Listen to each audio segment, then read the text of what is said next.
Bismillahirrahmanirrahim. Assalamualaikum warahmatullahi wabarakatuh. Selamat pagi, salam sejahtera, Om Swastiastu, Namo Buddhaya.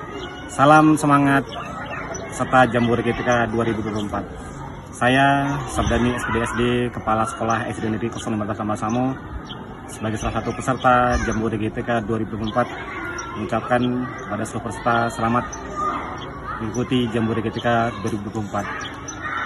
Kemajuan sekolah tidak hanya tanggung jawab sebagai seorang kepala sekolah dan dewan guru, tetapi kemajuan sekolah adalah tanggung jawab semua pemangku kepentingan, baik itu dari kepala sekolah, guru, komite sekolah, BUMDes, pemerintah desa, tokoh agama, tokoh masyarakat, tokoh pemuda, dan seluruh lapisan masyarakat di lingkungan satuan pendidikan.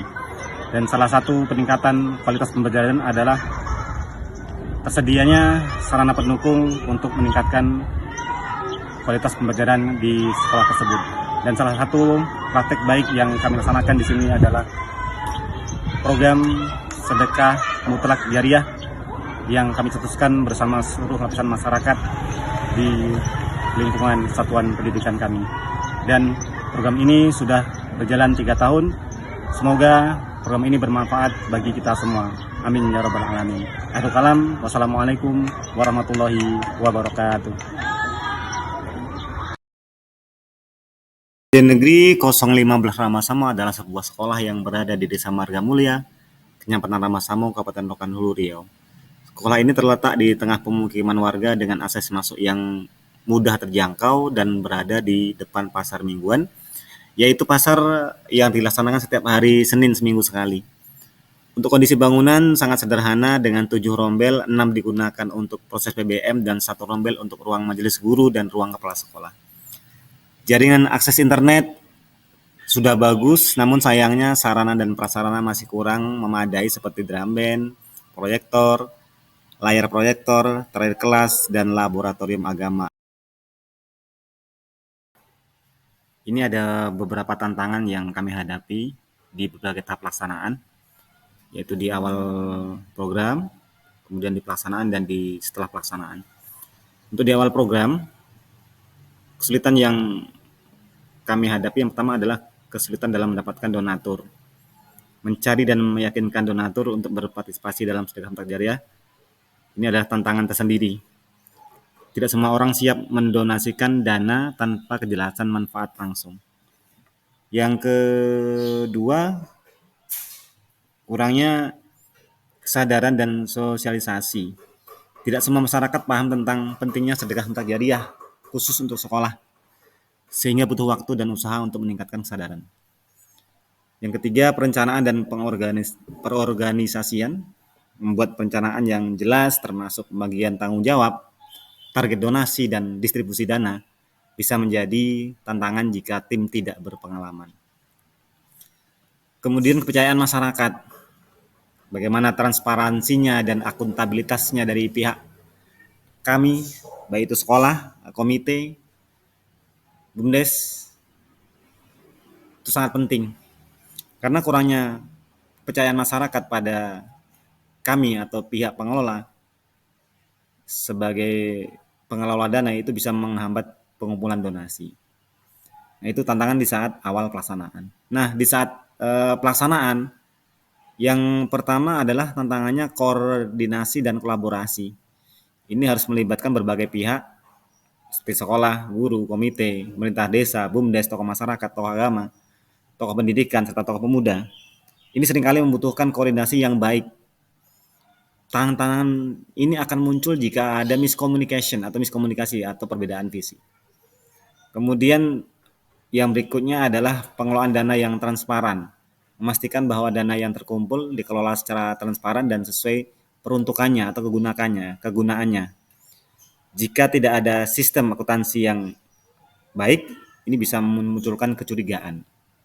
Kemudian kendala teknis, seperti saat pelaksanaan program. Ini misalnya program di tahun ini pemasangan trali atau pembelian proyektor atau infocus. Nah, tidak sesuai dengan rencana. Harusnya di minggu atau di awal bulan, ternyata di pertengahan bulan ini karena keterlambatan dari pihak penyedia barang. Dan ini bisa juga bisa menghambat dari pencapaian tujuan. Kemudian tantangan yang ketiga ada tantangan setelah pelaksanaan. Yang pertama evaluasi dan pelaporan. Menyusun laporan hasil penggunaan dana dan dampak dari sedekah mutlak jariah seringkali membutuhkan dokumentasi yang baik. Tanpa evaluasi yang jelas, donatur mungkin enggan berpartisipasi lagi di program selanjutnya, karena memang ini sudah berjalan 3 tahun. Kemudian kepuasan donatur dan penerima manfaat. Menjaga hubungan baik dengan donatur dan memastikan mereka puas dengan dampak program, sekaligus memastikan bahwa penerima manfaat benar-benar terbantu, ini bisa menjadi tantangan tersendiri juga. Kemudian tantangan berikutnya adalah kelanjutan programnya.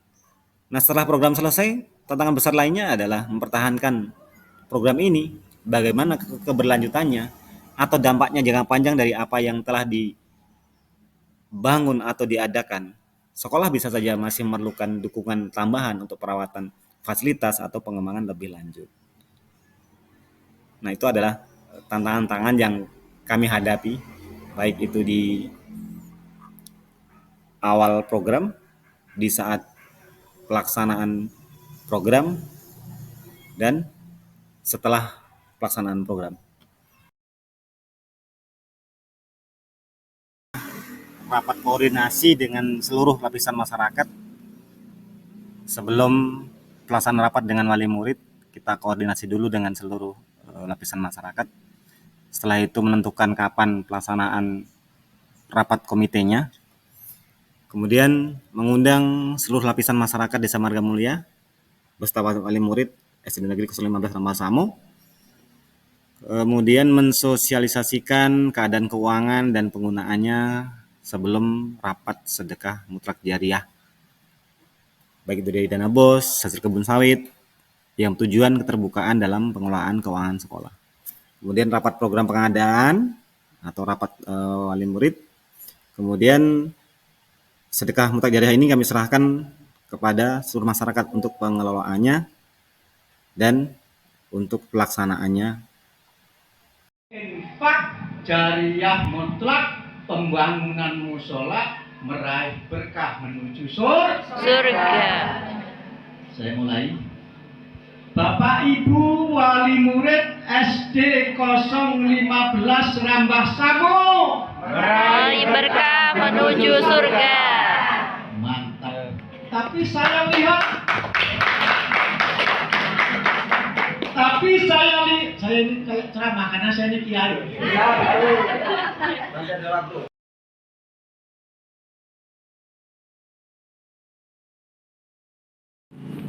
Assalamualaikum warahmatullahi wabarakatuh. Setelah dilaksanakannya program sedekah mutlak jariah ini, dampaknya dapat terlihat dari antusias murid-murid dalam mengikuti rangkaian pembelajaran. Kemudian murid-murid dapat menyelesaikan tugas dengan baik karena sesuai dengan minat dan gaya belajar mereka, dibandingkan dengan mengerjakan tugas dan pembelajaran yang monoton tanpa media pembelajaran. Faktor keberhasilan terletak kepada penggunaan sumber atau media pembelajaran yang sesuai dengan gaya belajar murid serta pemanfaatan teknologi di dalam belajar seperti penggunaan aplikasi Canva. Faktor lainnya, dukungan yang luar biasa dari seluruh lapisan masyarakat dengan program sedekah mutlak jariah dan sebagai sumber belajar. Pembelajaran ini bahwa kemajuan sekolah dalam mengakomodir kebutuhan belajar murid dapat dilaksanakan dengan berkolaborasi dan bersinergi dengan seluruh aset lingkungan sekolah dan para pemangku kepentingan. Selain itu, sebagai kepala sekolah harus tetap meningkatkan kemampuan diri agar dapat menciptakan pembelajaran yang berkualitas. Demikian, wassalamualaikum warahmatullahi wabarakatuh.